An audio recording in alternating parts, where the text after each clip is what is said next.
আসসালামু আলাইকুম গাইস। বাচ্চা হাতে আমার কি দেখতে পারতেছেন?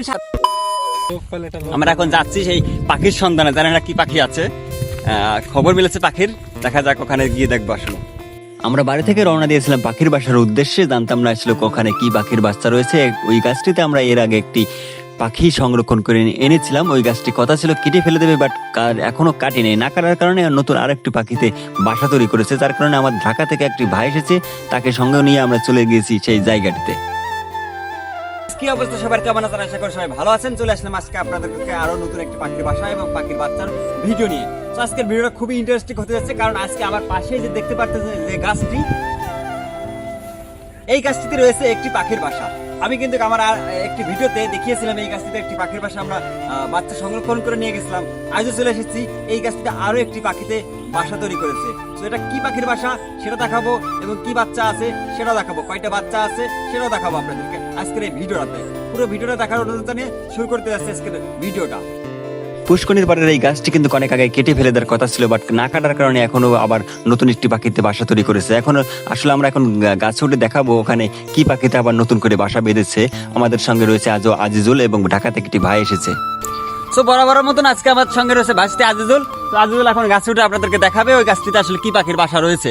এখন আজিজুল গাছে ওঠার জন্য প্রস্তুত হয়েছে। আজুল, এখন আজিজুল গাছে উঠে আপনাদেরকে দেখাবে আসলে ওখানে কি আছে। যদি আজকে এই ভিডিওতে পাখির বাচ্চা দেখাতে পারে তাহলে অবশ্যই ভিডিওতে লাইক করে চ্যানেলটা সাবস্ক্রাইব করে রাখবেন। তো আজিজুল, তুমি প্রস্তুত হয়ে এখন উঠে যাও গাছে। গাছে ওঠার জন্য উস্তাদ কিন্তু আমাদের আজিজুল। কত সুন্দরভাবে গাছে উঠে যান, একবারে লাফিয়ে লাফিয়ে, সেটা আপনারা দেখতেই পারেন প্রতিটা ভিডিওতে।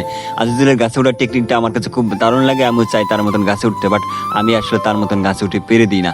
আজিজুল গাছে উঠে এমন ভাবে গাছে উঠে মনে হয় যে বাদরে গাছে উঠতেছে বা হনুমানের গাছে উঠতেছে। তারপর আমাকে নিচে থেকে ডাকতে বলে, কাকা আমি আসলে বাসার মুখে হাত ঢুকতেছে না। আমি বললাম তাহলে মুখটা একটু ছাড়িয়ে নাও, হালকা ছাড়িয়েও, যাতে বাকিদের বাচ্চাটার কোনো ক্ষতি নাই। তারপরে যে কথা সেই কাজে সে অল্প একটু মুখটা ছাড়িয়ে নেয়। ছাড়িয়ে নিয়ে আপনাদেরকে এখন নেমে এনে দেখাবে আসলে ওখানে কি পাখির বাচ্চা আছে। সে বারবার বলে বলতেছে যে এখানে বাচ্চা আছে, অনেকগুলাই বাচ্চা রয়েছে। অনেকগুলো বলতে 4 থেকে 5টা বাচ্চা অবশ্যই হবে ওখানে।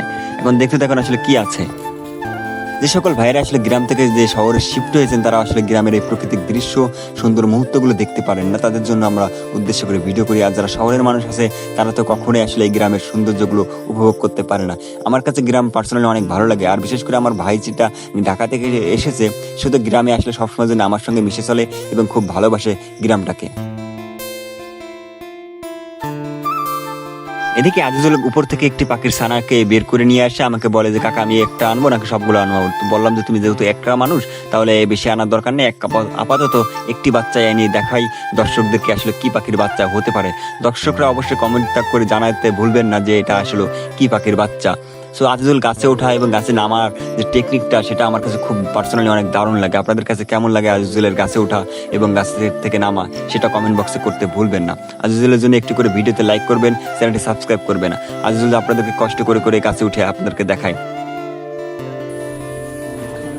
সো দেখতেই পারতেছেন আজিজুলের হাতে রয়েছে পাখির বাচ্চাটি।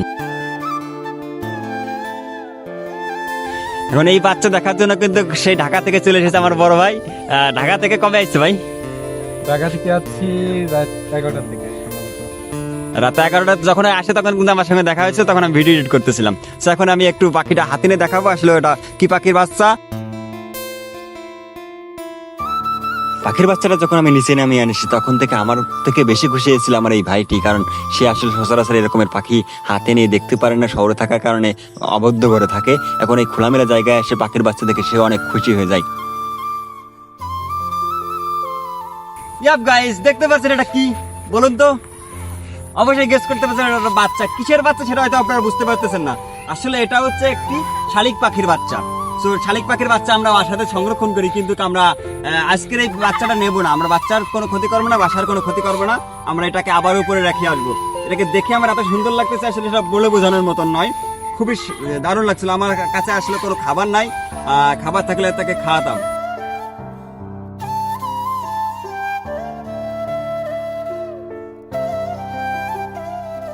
এই বাচ্চার একটা জিনিস দেখবেন, এই বাচ্চার মুখে কিন্তু ময়লা দেখতে পারতেছেন। আসলে এই ময়লাটা আসলে কিছু খাওয়ায় তার মা তাদেরকে, কিছু খাওয়ানোর কারণে এই ময়লাগুলো আসলে তাদের মুখে রয়ে গেছে। এখন এই বাচ্চাটা উঠে আসার সময় এসেছে। আপনাদেরকে দেখালাম, সবকিছু করলাম, এখন এই বাচ্চাটাকে উঠিয়ে রেখে আসবো। সো এখন সময় এসে গেছে আমাদের এই বাচ্চাটা আর গাছের উপরে রেখে আসার জন্য। সো আজিজুল আবার গাছে উঠবে, গাছে উঠে আপনাদেরকে এই জায়গার মতন বাচ্চাটা জায়গার মতন বাচ্চাটাকে রেখে আসবে। বাচ্চা দেখানো এবং সবকিছু কমপ্লিট করার শেষে আজিজুল আবারও সেই বাদরের মতন গাছে উঠতে শুরু করে দেয়। এক হাতে বাচ্চা আর এক হাত দিয়ে সে বাইরে বেয়ে গাছে ওঠে। এটা আমার কাছে খুব দারুণ লাগে, আসলে ওর গাছে ওঠা দেখে আমার খুব হিংসা হয়। অন্যদিকে আসলে পাখির বাচ্চা যখন আমরা হাতে নিয়েছিলাম, পাখির বাসায় যখন কাছে গিয়েছিলাম, তখন মা পাখি এবং বাবা শালিক পাখিতে অনেক ডাকাডাকি করতেছিল। অবশেষে শালিক পাখিগুলোকে বাসায় রেখে চলে আসে আজিজুল আবার নিচের দিকে আসতে শুরু করে। পাখিগুলোকে জায়গা মতো রাখতে পেরে আমাদেরও অনেক ভালো লেগেছে, আবার আপনাদের কেমন লেগেছে সেটা কমেন্ট বক্স করতে ভুলবেন না। দ্বিতীয় কথা হচ্ছে আপনারা ভিডিওতে লাইক করেন না ভাই, একটি করে লাইক করলে হয়তো বা বেশি একটা ক্ষতি হবে না।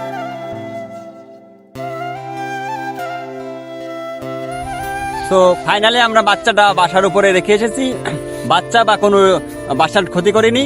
ভিডিওতে বেশি বেশি লাইক করে চ্যানেলটি শেয়ার এবং সাবস্ক্রাইব করতে ভুলবেন না। ধন্যবাদ সবাইকে।